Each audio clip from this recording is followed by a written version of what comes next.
আসসালামু আলাইকুম ওয়া রাহমাতুল্লাহি ওয়া বারাকাতুহু। কেমন আছেন আমার আদরের কলেজার টুকরা আপুরা?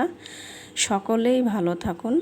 আল্লাহ সকল আপুদেরকেই ভালো সুস্থ রাখার তৌফিক দান করুন, এই দোয়াই সবসময় করছি এবং আপনাদের দোয়া আশীর্বাদে আমিও ভালো আছি আলহামদুলিল্লাহ। আল্লাহর কাছে শুকরিয়া জানাচ্ছি। আজকে আমি হাজির হয়েছি কলমি শাক ও হেলেঞ্চি শাক নিয়ে। তো এখানে দুই একটা হেলেঞ্চি শাক আছে, বেশি একটা নাই, আর হচ্ছে কলমি শাক। তো আমি আজকে এই শাক রান্না করব। আপুরা চলুন শাক রান্না করা যাক। আমি এখানে কড়াই বসাই দিয়েছি, আমি এখানে তেলও দিয়ে যাচ্ছি।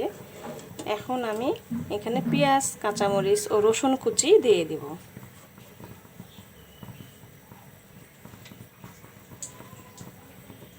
দিয়ে দিচ্ছি সব।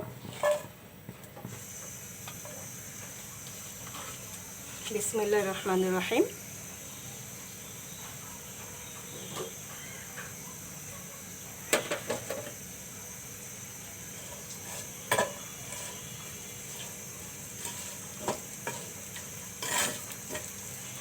আমি একটু লাল করে নেব পেঁয়াজগুলো আর রসুন। এখন আমি শাকগুলো দিয়ে দিব।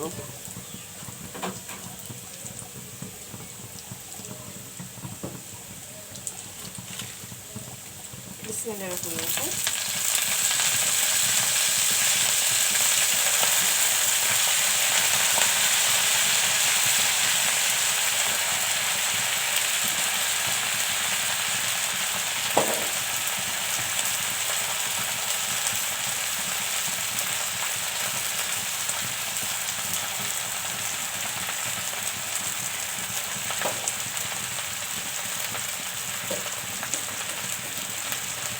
এখন দিয়ে দিব পরিমাণ মতো লবণ।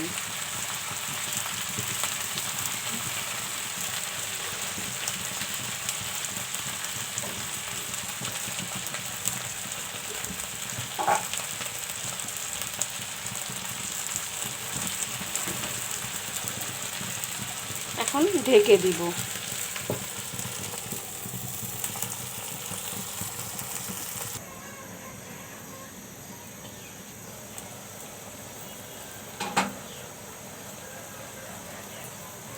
দেখুন আপুরা, শাকগুলো দিয়ে অনেক পানি বের হয়েছে। ইনশাল্লাহ এগুলো পানি থাকবে না, সব শুকিয়ে যাবে, একদম শাকটাও ঝরঝরা হয়ে আসবে।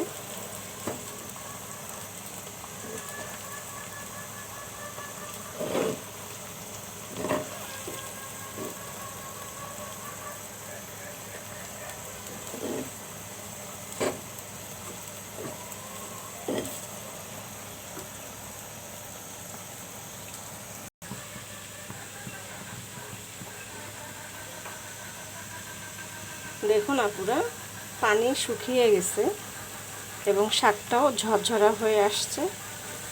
আর একটু হবে, একদম শাকটা হয়েও গেছে প্রায়।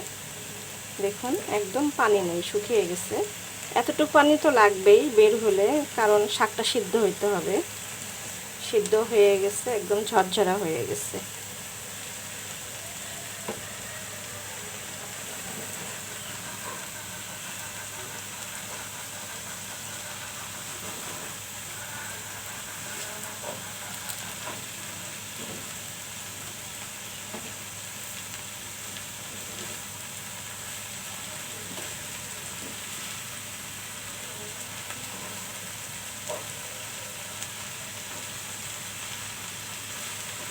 সবুজ শাকসবজি খাবেন এবং বাচ্চাদেরকেও খাওয়া অভ্যাস করাবেন, যেহেতু বাচ্চারা লেখাপড়া করে, তাদের ব্রেনের আঘাত পায়। সারাদিন পরিশ্রম করলে যেটা শরীরের জন্য ক্ষতিকর হয় না, কিন্তু মাথার জন্য সেটা ক্ষতিকর। বাচ্চারা খেতে চায় না, এরপরও একটু একটু করে খাওয়ানো অভ্যাস করাবেন। সবুজ শাকসবজি খেলে বাচ্চারা সুস্থ থাকবে, লেখাপড়া করতে তাদের মন মানসিকতাও ভালো থাকবে।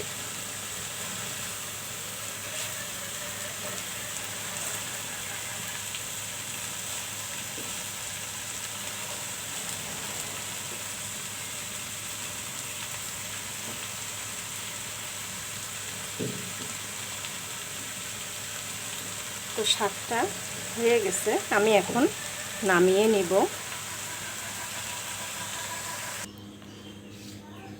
নামিয়ে নিয়ে এলাম কলমি শাক রান্নাটা। আপুরা আমার কলেজার টুকরা, কেমন হলো শাকের ভিডিওটি? আপুরা লাইক করুন, কমেন্ট করুন, সাবস্ক্রাইব করে পাশে বেল বাটনটি ক্লিক করুন। সবাই ভালো থাকবেন ও সুস্থ থাকবেন, এই দোয়া কামনা করে রেখে দিচ্ছি। আসসালামু আলাইকুম ওয়া রাহমাতুল্লাহি ওয়া বারাকাতুহু। আল্লাহ হাফেজ।